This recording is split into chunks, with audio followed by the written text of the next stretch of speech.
The plastic clips break on the inner grille and the chrome can wear off as well. If this happens, you can replace the grilles quite easily and freshen up the look of your E90.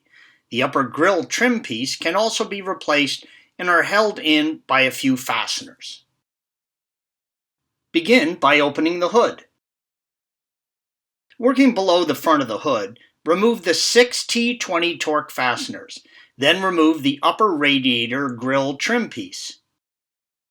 Reach inside the inner part of the grille to detach the retaining clip by prying out and release the grille from the engine hood.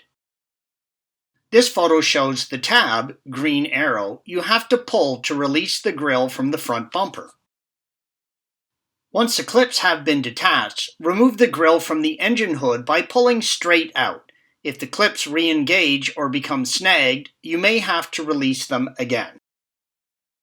If you're reusing the chrome grille trim, release the retaining clips and separate the chrome grille from the inner grille. There are a total of 5 clips to release. Green arrows point to the locations of the clips. Use a flathead screwdriver to release the clips on the grille. If you're reusing the chrome grille trim, snap the chrome trim onto the new inner grille. When installing the grille, align the tabs with the holes in the bumper cover as indicated by the green arrow. Once aligned, push the grille into the bumper cover until it snaps into place.